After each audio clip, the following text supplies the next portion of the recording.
This season has been one to forget for Rangers fans. There's no sugarcoating it. What started with hopes of reclaiming domestic dominance quickly unraveled into frustration, missed opportunities, and heavy criticism. Sure, the European run gave supporters something to hold on to, a flicker of pride in the continental stage, but it wasn't enough to mask the failings closer to home. From inconsistent displays in the Scottish Premiership to a string of underwhelming performances. In key matches, the Light Blues fell short of expectations on nearly every front. Now, with the final whistle approaching for this campaign, all eyes are already turning to the future, and there's a sense that the next season has to be different. It has to be better. But just as fans were beginning to rally around the idea of a fresh start, news broke that hit like a sledgehammer. Rangers have suffered a significant blow to their Champions League hopes for the upcoming season. It's the kind of development that not only reshapes pre-season planning, but puts a whole lot more pressure on the club's leadership, the new manager,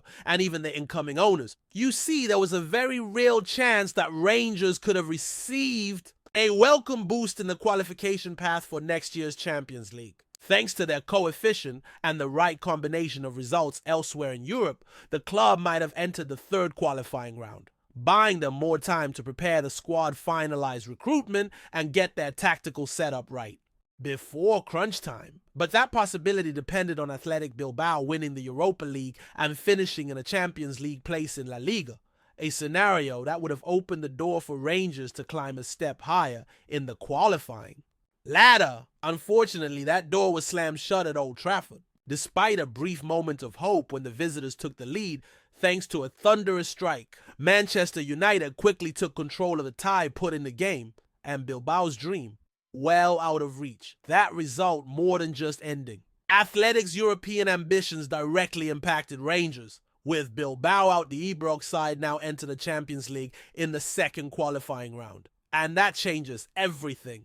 The new manager, who is expected to begin pre-season training around the 20th of June, now has less than 5 weeks to prepare for a match that could define the club's entire season. The first leg of the second round is scheduled for the 22nd or 23rd of July, leaving very little margin for error or delay. That tight window becomes even more problematic when you consider what's happening behind the scenes. The takeover process, led by American investor Andrew Kavanagh and backed by 49ers Enterprises, is still ongoing. The group is pushing to get everything in place to start building the foundations of a successful campaign, but now they're facing a race against time. Instead of having until early August, as would have been the case had Rangers entered the third qualifying round, the timeline has been cut short dramatically. Every signing, every tactical session, every preseason friendly, they all become even more crucial under these circumstances. There's no room for slip-ups if the goal is to reach the group stage and claim a share of the lucrative prize money UEFA has on offer, which this season is expected to climb well beyond the usual £15 million for simply participating. And while all that unfolds on the competitive front, there's been plenty of drama off the pitch as well. Last weekend's draw against Celtic didn't just end in frustration due to the scoreline. It sparked a major controversy within the club itself. A pre-match banner displayed by the Union Bears caused outrage after it depicted Rangers legend Graham Souness holding a shotgun with the words, "Take aim at the rebel scum." The backlash was swift, and the club didn't waste time in issuing a statement condemning the display. But that response didn't go down well with everyone. Many supporters felt the club had acted too hastily, accusing them of turning on their own fans instead of standing by them. The frustration wasn't just about the condemnation, it was about what it represented. There's a growing sentiment among some sections of the fan base that while Rangers are quick to criticize their own supporters, they're not as vocal or consistent when it comes to defending them from provocations by rival fans or organizations. That disconnect came into full view during a recent meeting with the Rangers Fan Advisory Board. During the session, key figures from the club's leadership, including CEO Patrick Stewart and communications head Greg Mailer, addressed the issue, directly aiming to explain their reasoning and open a dialogue with supporters. According to minutes published by the fan board, the club made it clear they had no prior knowledge of the banner's content and insisted their reaction wasn't a knee-jerk one, but rather a reflection of the responsibilities that come with such displays. They emphasized the importance of trust and good judgment, acknowledging that the line had been crossed and that a review of how these fan events are managed is now underway. But the frustration from supporters was also heard loud and clear, especially the recurring feeling that the club's stance can feel one-sided when the controversy involves their own fans. All of this comes at a time when the club can ill afford distractions. There's a new era brewing at Ibrox. New ownership, new management, and potentially a new identity on the pitch. But that transition won't be easy. Just look at the situation. With Václav Černý, the Czech forward has been one of the few bright spots in a turbulent season, bagging 17 goals and providing 7 assists across all competitions. He's on loan from Wolfsburg and quickly became a fan favorite under former manager Philippe Clement. Naturally, supporters are calling for the club to make his move permanent, but it's not that simple. There's no option to buy clause in his current loan agreement, which means Rangers would need to go back to the negotiating table with Wolfsburg if they want to keep him. And that's where things get tricky. The German side shelled out around £8 million to sign Černý from C20 just 2 summers ago, and they're reportedly looking to recoup most of that investment. For a club like Rangers, especially with financial planning still in flux under the new ownership, that could be a stretch too far. Making matters worse, Besiktas have now entered the race. The Turkish giants, managed by former Manchester United boss Ole Gunnar Solskjaer, have Černý on a short list of 3 wingers they're targeting this summer. They've been tracking him for months and their interest is said to be very serious. Then there's Billy Gilmour, the former Rangers youth prospect, has had a stop-start season in Italy and now finds himself at a career crossroads. Having played just 25 out of 38 matches for Napoli this season and completing the full 90 minutes on only 5 occasions, the talented midfielder faces a big decision. Pat Nevin, who knows Scottish football inside out, recently suggested that a return to either Celtic or Rangers could be the move Gilmour needs to get his career back on track. He framed the situation clearly. Either Gilmour accepts the role of a squad player at top clubs and plays half the matches each season, or he chooses to be the main man somewhere dictating the tempo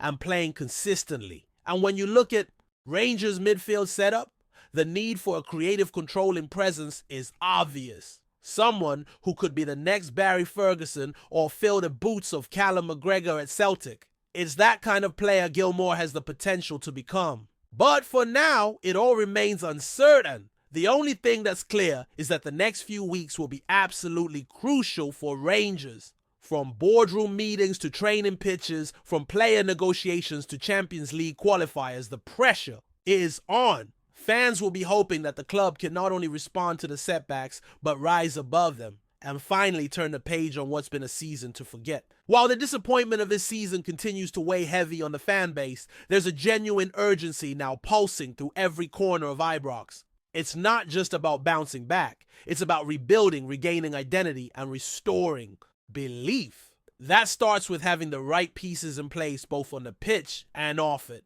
The new ownership group has an enormous task ahead, and they won't be afforded the luxury of time. With the Champions League second qualifying round looming, large and pre-season beginning in late June, every decision carries added significance. It's a high-wire act with little margin for error, and the consequences of falling short again could be severe, both financially and reputationally. The European campaign now becomes a central pillar of the club's summer narrative. Missing out on the lucrative group stages, again, isn't just a sporting setback. It's a hit to the budget, to recruitment possibilities, and to the broader project the new board hopes to build. UEFA's revised prize money for the upcoming edition of the Champions League has only heightened the stakes. Clubs who make it to the league phase could pocket upwards of £40 million, a sum that can reshape a transfer window and push a team to new heights. Rangers can't afford to watch that slip away, especially when rival clubs in Scotland and across Europe are steadily reinforcing. But the weight of expectations won't rest solely on the shoulders of directors and agents. The next manager, whoever ultimately gets the nod to lead a rebuild, will be walking into a cauldron of pressure.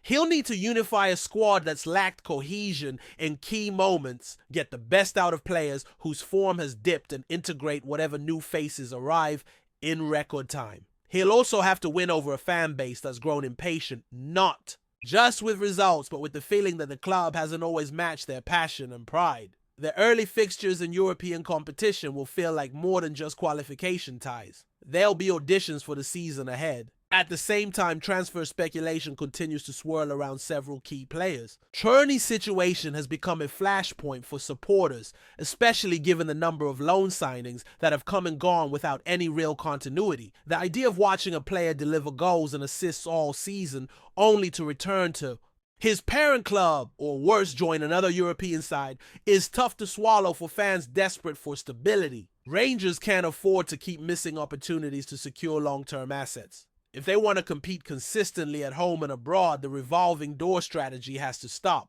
That means spending wisely, of course, but also showing ambition when the right player is already wearing the shirt. And then there's the question of identity. Rangers have always prided themselves on grit leadership and players who embody the values of the badge. That's why the idea of Billy Gilmour returning resonates so strongly. He's a product of the club's youth system, a Scotland international with bags of potential and someone who could give the midfield a new heartbeat. But it's not just nostalgia at play. Gilmour represents the kind of intelligent tempo setting footballer Rangers have often lacked in the engine room. If there's even a sliver of a chance to bring him home, the club should be exploring every possible angle. Of course, Gilmour's future depends on more than just Rangers' interest. He has to decide what kind of career he wants. One where he accepts rotation at a bigger club, or one where he becomes the focal point at a side with ambition and history. For a player still in his early 20s, that's not an easy decision. But from the outside looking in, a return to Ibrox feels like it could benefit everyone involved. The team gets a quality midfielder, the fans get a homegrown talent to rally behind, and Gilmour gets minutes responsibility and a platform to shine.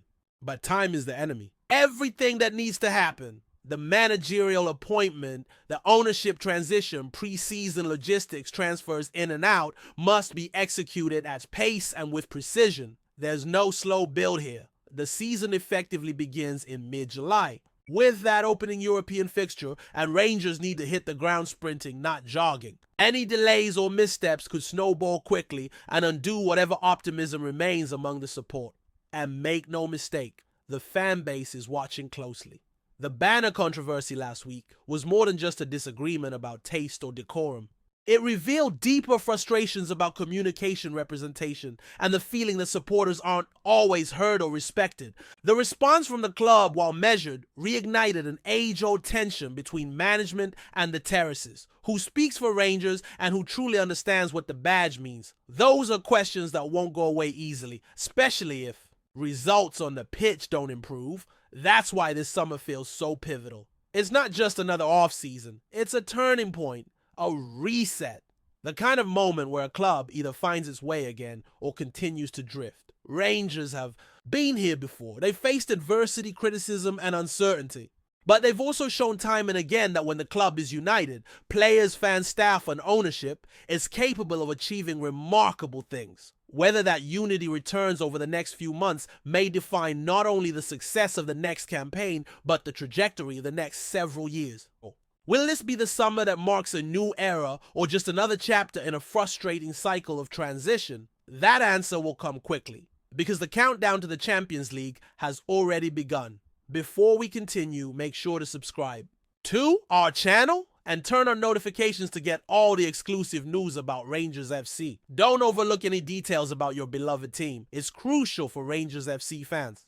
Aberdeen manager Jimmy Thalen has stirred up fresh controversy in the Scottish Premiership after launching a scathing attack on Rangers during a recent press conference. The outspoken Don's boss didn't mince his words when addressing what he perceives as undue favoritism towards the Ibrox side, calling out both their conduct on the pitch and the narrative surrounding the Glasgow Giants in the media. Thalen, who only recently took the reins at Pittodrie, is already making headlines for reasons beyond Aberdeen's performances. Speaking ahead of his side's next fixture, the Swede took aim at Rangers, suggesting they benefit from decisions and treatment not afforded to other clubs. It's one rule for them and another for the rest of us, he claimed. You see it in the way games are officiated, the way they're spoken about in the press. It's always as if they're above scrutiny. His comments have sparked a wave of reactions across Scottish football, with pundits and supporters divided. Some have praised Thalen for his boldness in confronting what they see as a long-standing issue of imbalance in the game, while others argue his remarks lack respect and could inflame tensions further. The SFA has yet to respond, but disciplinary action has not been ruled out. Thalen's outburst comes at a time when Aberdeen are seeking to reassert themselves among the Premiership's top contenders. While the club's recent form has shown promise, critics suggest the manager's focus should remain on the pitch rather than engaging in spats with rivals. Whether Thalen's words were strategic mind games or a sincere expression of frustration, one thing is clear: the heat between Aberdeen and Rangers has been turned up a notch. With fixtures between the two sides always fiercely contested, the next encounter is likely to carry even more bite.